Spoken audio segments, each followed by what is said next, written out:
The first rule of espionage is simple. Never underestimate the man you are sent to betray. She had underestimated him already. The Duke stood at the head of the great hall, torchlight casting long shadows across stone walls as nobles murmured around him. The feast was meant to celebrate a temporary truce, fragile, uneasy, stitched together with careful words and sharpened smiles. She stood among the visiting delegation. Silk gown, measure breath, a lie already prepared.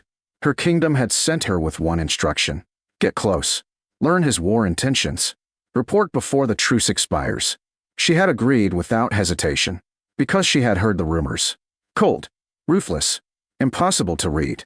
Men like that were predictable. Men like that were easy to misjudge.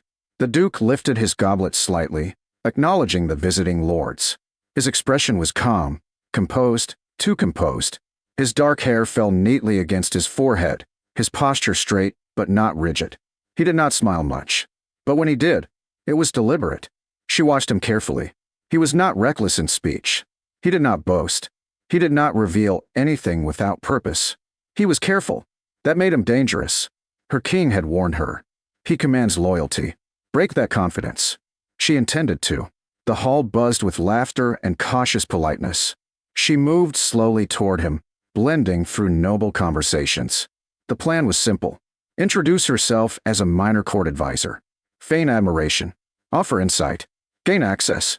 She had done worse for less. He noticed her before she reached him. That unsettled her. His gaze lifted from a captain mid-sentence and settled directly on her. Not curious. Not assessing. Aware. She didn't falter. She stepped into the circle. Your Grace, she said smoothly, bowing her head slightly. Lady Alara of Hymir. His eyes lingered a moment too long. I know who you are, he replied evenly. Her pulse skipped. You do? Yes. That was not part of the plan. I didn't realize my reputation traveled so far. It does. The captains around him withdrew subtly at his quiet gesture. The circle thinned. Too easily. You're far from home, Lady Alara, he said. As are you from certainty, she replied lightly.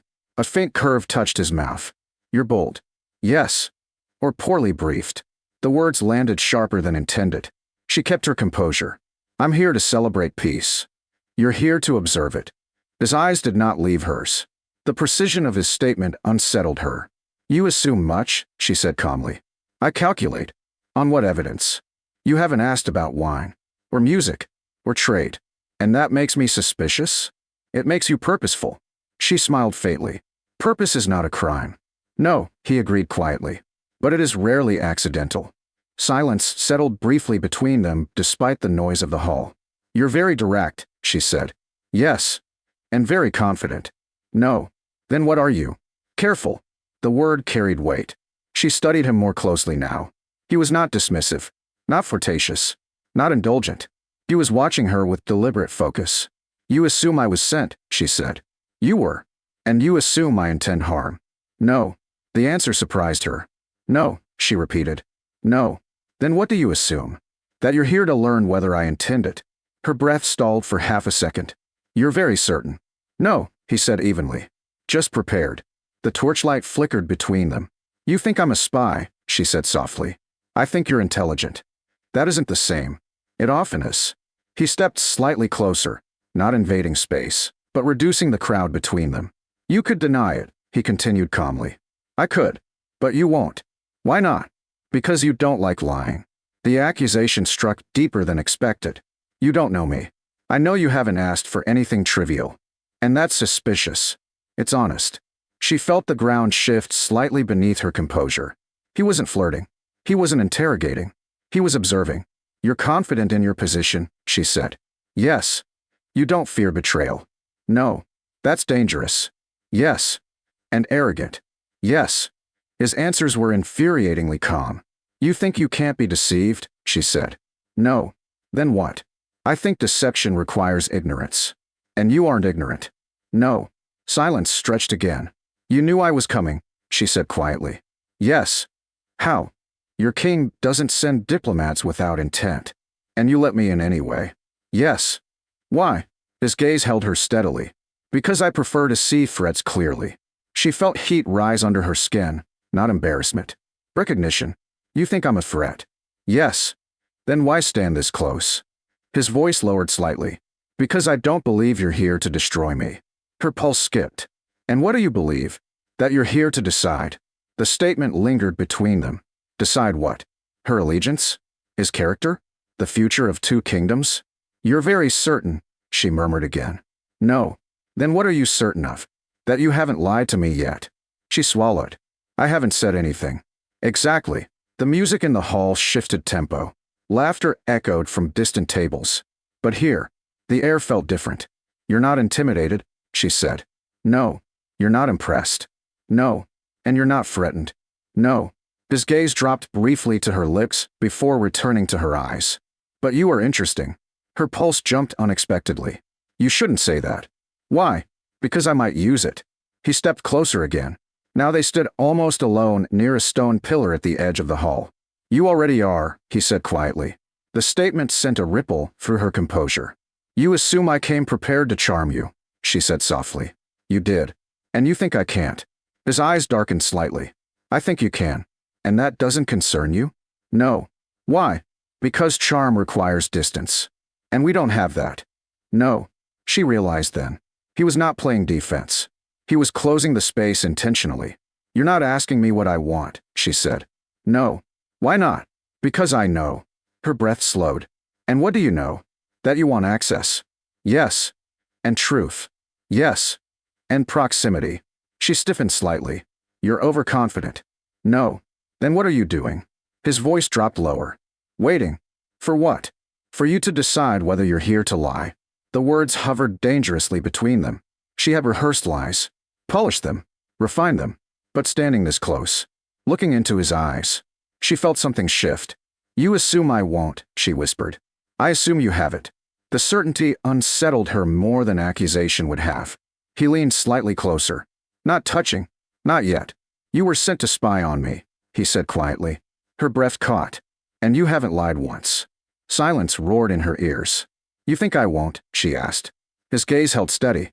I think, he murmured softly. You're still deciding. The air between them tightened. The torchlight flickered. Music swelled in the background. And she realized. He wasn't unaware. He wasn't naive. He wasn't fooled. He knew. And he wasn't looking away. The music swells in the great hall, but it feels distant now. He hasn't stepped back. Neither has she. You were sent to spy on me, he said quietly. And you haven't lied once. Her pulse beats hard in her throat. The lie is ready. Polished. Perfect. She only needs to speak it. I'm here as a diplomatic envoy, she begins smoothly. His gaze does not shift. You are. To strengthen relations. Yes. To ensure continued peace. Yes. He steps closer. Not enough to cause alarm. Enough to eliminate air. And you're here to determine whether that peace will last, he finishes. The truth lands between them. Not accusation. Recognition. You assume much, she says. I observe. The hall continues behind them. Laughter, clinking goblets, the scrape of chairs. But around the stone pillar where they stand, there is a subtle privacy. You think I'm naive, she says quietly. No. You think I'm predictable. No. You think I'm torn. His eyes soften slightly. Yes. The word hits harder than the rest. She should pivot. Divert. Charm.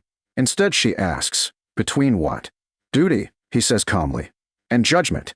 The precision unsettles her. You don't know my duty. I know your king's. And what do you think that is? To test my strength.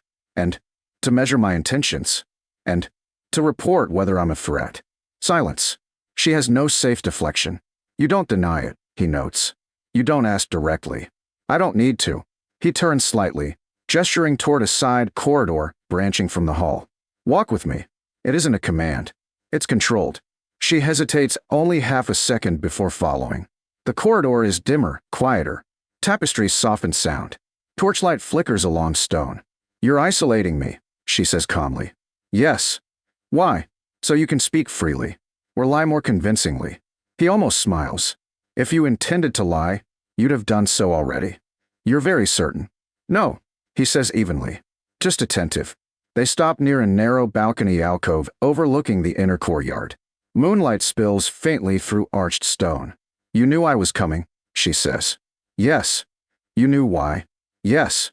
And you still invited our delegation. Yes. That's reckless. No. Then what is it? Strategic. She folds her arms lightly. You believe transparency disarms betrayal. I believe clarity forces decision. Her pulse tightens. Decision about what? Whether you report strength or humanity. The words surprise her. You think that's my dilemma? Yes. You're very confident I possess one. He studies her quietly. You do. She should deny that. But she doesn't. Instead she asks, and if I decide against you? Then I adjust. You're not afraid. No. Why? Because fear clouds command. And you don't fear betrayal. No. He steps slightly closer again. Especially not yours. The statement is quiet. Certain. You don't know me, she says softly. I know you haven't lied. She feels the truth of that like a pulse under skin. You want information, he continues. Ask. She hesitates. You'll answer. Yes. Honestly, yes. Even if it weakens your position, it won't. The confidence borders on infuriating. You plan to mobilize troops at the eastern border once the truce expires, she says. Yes. The answer comes without pause. She hadn't expected that. You admit that so easily? Yes. Why? Because your king will mobilize first. Her breath stalls. You assume too much. No. You're guessing. No. How can you be certain? Because if he didn't intend to, he wouldn't have sent you. The logic lands cleanly. Unavoidable. You think I'm leverage. I think you're capable. The compliment unsettles her more than suspicion would. You're not asking what I'll report, she says. No. Why not? Because you're still deciding. The repetition sharpens the moment. I could report weakness, she says quietly. You won't. You're very certain. No, he replies calmly. I just know you don't respect weakness. And you think I respect you. Yes. The word hits deeper than expected. You're arrogant. Yes. And unguarded. No. He steps closer again. Now there is barely space between them.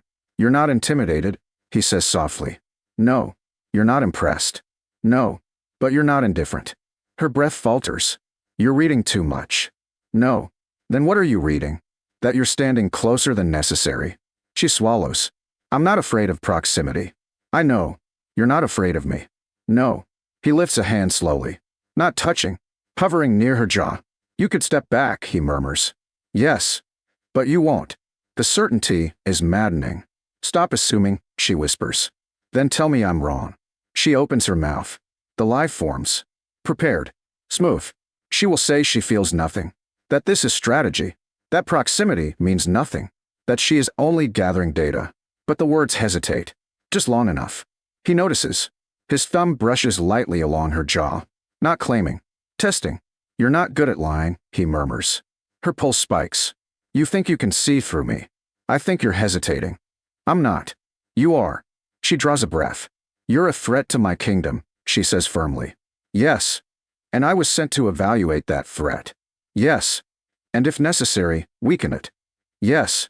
He doesn't flinch. Doesn't retreat. Instead, he leans closer. So weaken me. The challenge is quiet. Steady. She inhales sharply. You think I can't. I think you won't. Why? Because you're not looking at me like an enemy. The truth slices. You don't know what I see, she says. I see it. You're overconfident. No. Then what are you? Certain that if you lie now, you'll regret it. Her pulse pounds. You think I regret nothing else. I think you regret dishonesty. She draws breath again. The lie is still there. Ready. She can say she despises him. That she sees weakness. That she will report aggression. She opens her mouth. He closes the distance. The kiss is not abrupt. Not reckless. But decisive. His mouth meets hers before the lie can form. The contact is warm. Intentional. Silencing. Her body stiffens for half a heartbeat. Then steadies. His hand settles lightly at her waist. Not trapping. Anchoring. The world narrows to breath and heat, and the quiet sound of distant music through stone. When he pulls back, it's only slightly. You were about to lie, he murmurs. Her breath trembles. Yes. I don't want that from you. You don't get to dictate that. No, he agrees softly. But I can interrupt it. Her pulse races. You kissed me to stop a lie. Yes. That's reckless. No. It's manipulative. No. Then what is it? Honest. The word lands heavy. You don't kiss enemies, she whispers. I don't believe you are one. And if I am? He studies her. Then I chose poorly. Silence fills the alcove.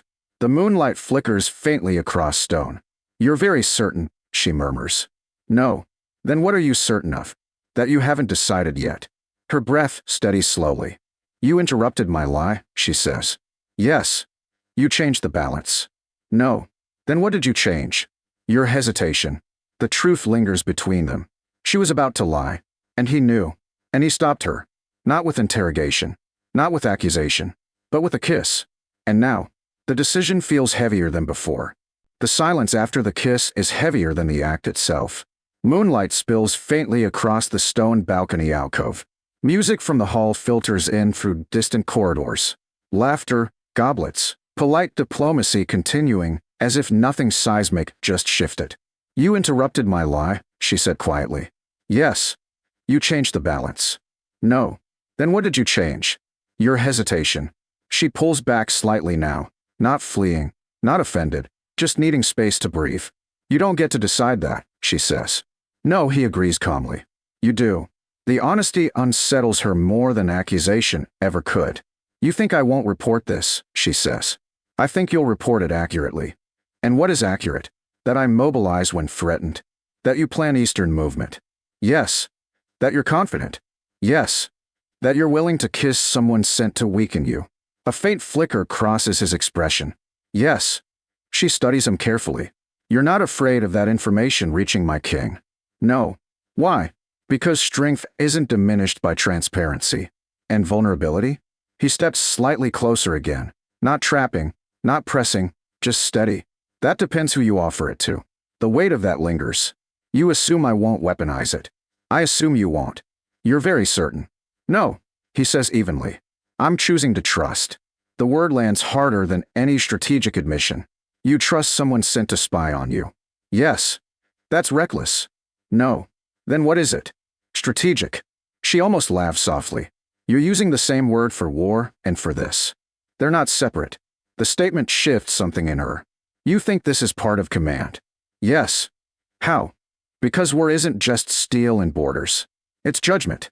And you think I'll judge fairly. Yes. The certainty is infuriating. And compelling. You don't fear betrayal, she says again. No. Even now.